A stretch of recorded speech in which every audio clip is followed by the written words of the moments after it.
The stink.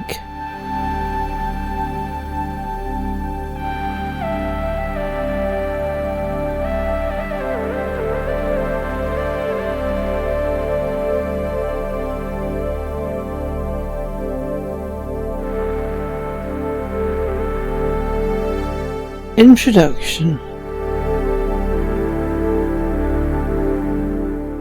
Just as we have perfumes that can be hallucinatory, we can also get hallucinatory stinks, bad smells, and sometimes really bad smells that are hallucinations.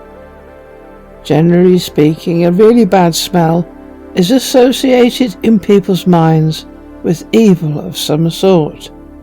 At one time it was associated with the devil and Satan. But the archetype is rarely used these days, even though the negative nature of what is causing the hallucination is recognized. Overall, negative olfactory hallucinations can be caused by illnesses and pharmaceuticals, and perhaps more controversially, negative emotions and stored perceptions of negative events. The words used to describe this experience are parosmia, where things that used to smell pleasant now smell foul, and cacosmia, which is an hallucination of an unpleasant odour. So let us start by looking at pharmaceuticals.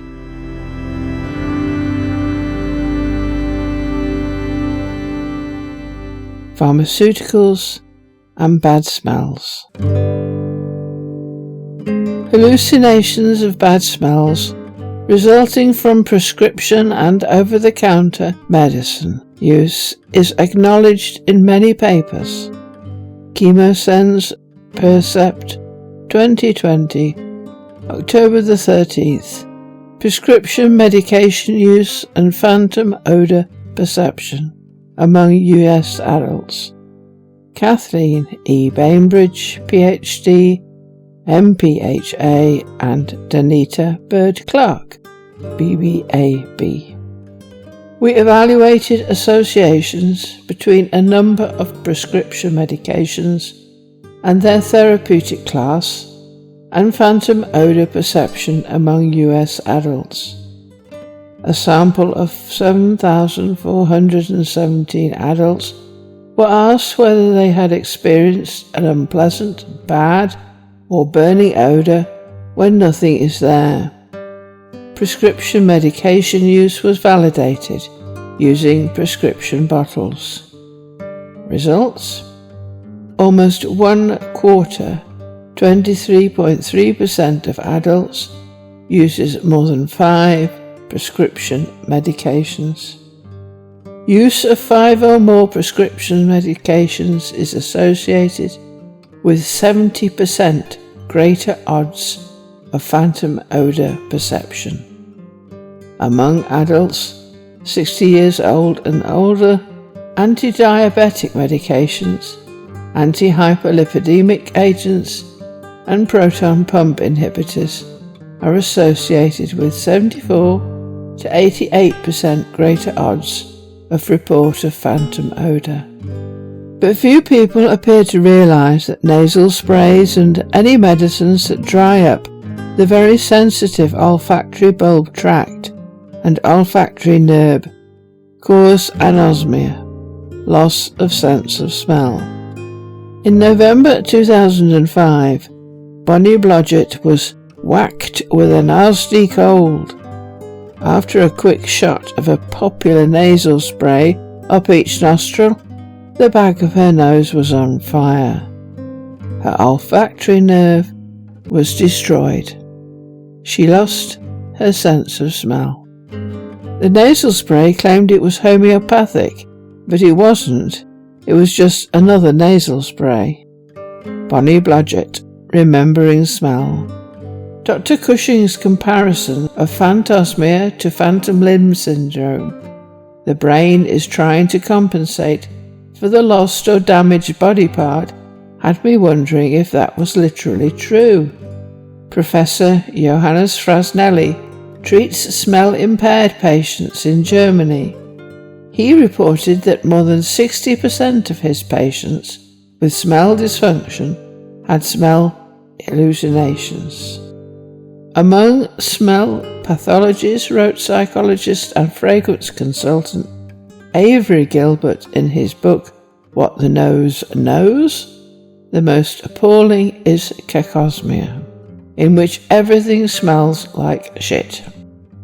My world smelled like shit, pook, burning flesh and rotten eggs, not to mention smoke, chemicals, urine and mould. There are nasal sprays for rhinitis, nasal sprays for sinusitis, nasal sprays for hay fever. There is even one for tanning, although thankfully advice on this product is inhaling melanotan is considered so risky that it is illegal to sell it in several countries, including the UK. Nasal tanning sprays are not licensed in the UK. This means that they do not go through any stringent testing process to ensure that they are safe to use. Accident Claims Advice website. Overall, one can say that nasal sprays have the potential to cause anosmia, loss of smell, which in turn may result in cacosmia. Illness-induced bad smells. Julian of Norwich. Illness was at one time associated with an attack by an evil spirit, and the symptoms were simply an outward manifestation of this attack. The evil spirit was usually personified and became the archetype of the devil or Satan and was portrayed in all sorts of ways. But Julian of Norwich had clearly seen or had described to her what the devil looked like, and her illness became this fiend. Julian of Norwich, 1343 after 1416, was an English anchoress of the Middle Ages. During her lifetime, the city suffered the devastating effects of the Black Death of 1348 to 1350. In 1373, aged 30, she became so ill she thought she was on her deathbed. But she recovered and wrote 2 versions of her experiences. Julian of Norwich, Revelations of Divine Love. And I lay still till night, trusting in his mercy, and then I began to sleep. And in the sleep at the beginning, methought the fiend set him on my throat, putting forth the visage full near my face like a young man's, and it was long and wondrous lean. I saw never none such. The colour was red like the tile stone when it is new burnt, with black spots therein like black freckles, fouler than the tile stone. His hair was red as rust, clipped in front, with full locks hanging on the temples. He grinned on me with a malicious semblance, showed his white teeth, and so much methought it the more horrible. Body nor hands had he none shapely, but with his paws he held me in the throat. So the illness takes on the semblance of the devil, the fiend, and the stench goes with the fever and the delirium it causes. Julian of Norwich, Revelations of Divine Love, continued. After this, the fiend came again with his heat and with his stench, and gave me much ado. The stench was so vile and so painful, and also dreadful and travellous, and thus he occupied me all that night, and on the morn till it was about prime day, and anon they were all gone, and all past, and they left nothing but stench. And that lasted still a while, and I scorned him. We know this was delirium, and the stench wasn't hallucination, because Julian says, I asked them that were with me if they felt any stench, and they said, nay, they felt none. But the fever passes and the delirium subsides, and she says, and anon all vanished away, and I was brought to great rest and peace, without sickness of body or dread of conscience. But these days we have names for the demons attacking us, the viruses, the bacteria, the fungi, but the olfactory hallucinations still appear and are just as unpleasant because we are ill. Bansure, S. et al. Prevalence and Phenomenology of Olfactory Hallucinations in Parkinson's Disease. J.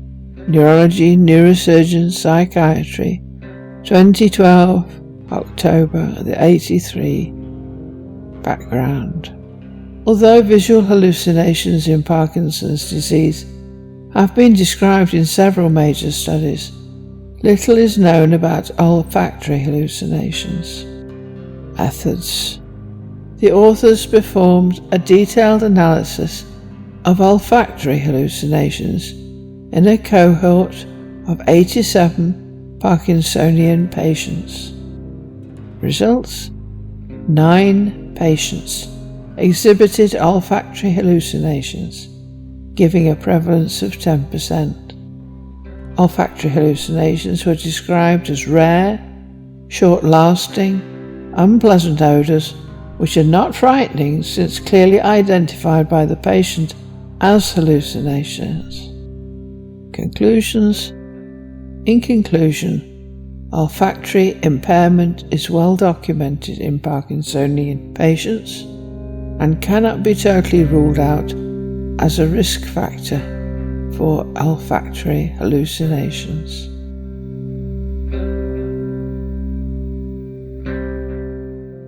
Fear-induced bad smells. I think we can see the pattern that is emerging. Negative anything, especially if it is very intense, high emotion, overdosing on pharmaceuticals, severe illness, will produce hallucinatory, unpleasant smells. Daniel Haktuk, MD, MRCP. Illustrations of the influence of the mind upon the body in health and disease, designed to elucidate the action of the imagination. Part 2, The Emotions. Chapter 7, Influence of the Emotions upon Sensation. When, during the reign of Charles I, the Parliament was at issue with the King, and there were rumours of dangerous plots, report was made to the House of one, without foundation, which was designed to blow up the members. During its reading, some stood up alarmed, including 2 very corpulent members, whose weight broke a board in the gallery, which gave so great a crack that some thought there was a plot indeed, and Sir John Ray cried out that he smelt gunpowder. The result was a panic in the House and throughout London, followed by an armed band marching to Westminster to defend the House from this imaginary gunpowder plot.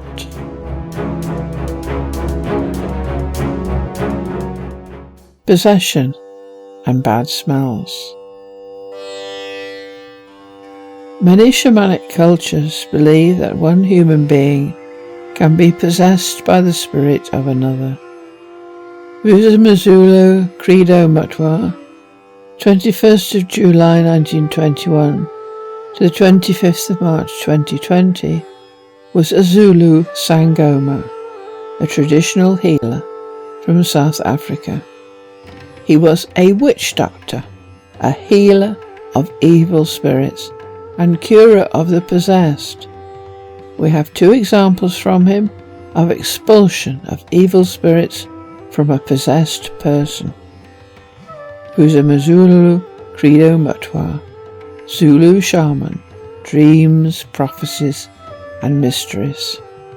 We believe that the soul is sensitive to projections of evil or to possession by evil spirits. As a sangoma, I have participated in many expulsions of evil spirits from people, and I tell you, I still don't like it. There was a man who had a very peculiar and evil habit. He had been arrested for mauling children by chewing on their hands. In several cases, he had quite badly hurt the children by this peculiar thing, trying to eat their hands, as it were. I was called in to work with this person, along with other sangomas.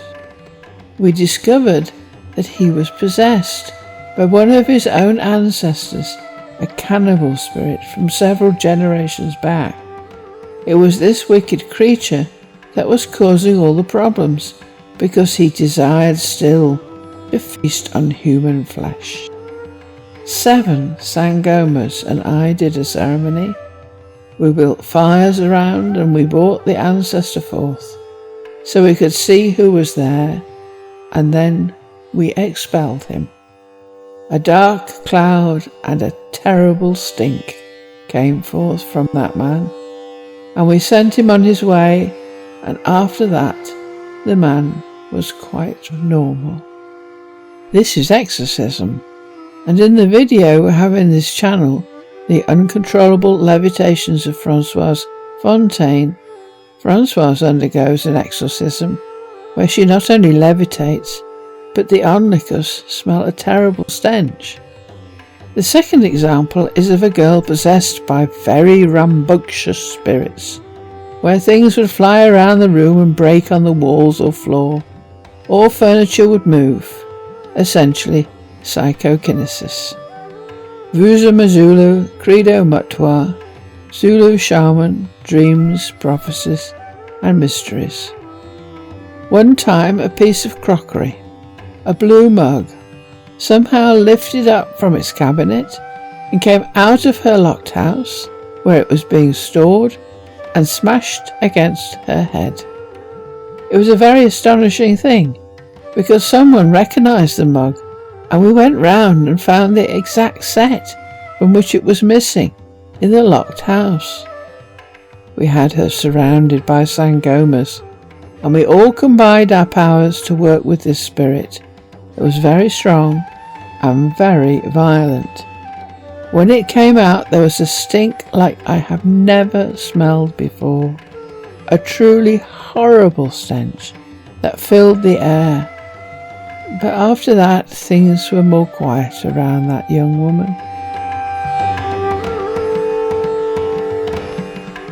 How is the hallucination concocted? How does our composer construct this smell? It may not be the same smell for everyone, but there are a few descriptions. Bad eggs, sulphurous, excrement, puke, burning flesh, smoke, chemicals, urine and mould. The answer appears to be it picks a smell that we have shown extreme aversion to. Remember, this is a warning. You are ill, you are poisoning yourself, you are over-emotional, you are too fearful. It is a warning, like the images of insects, that whatever you are doing, eating or have is seriously harming you, and you should cease. In areas that are volcanic, volcanoes can be frightening enough, but they also smell, so that smell would be a good one to use.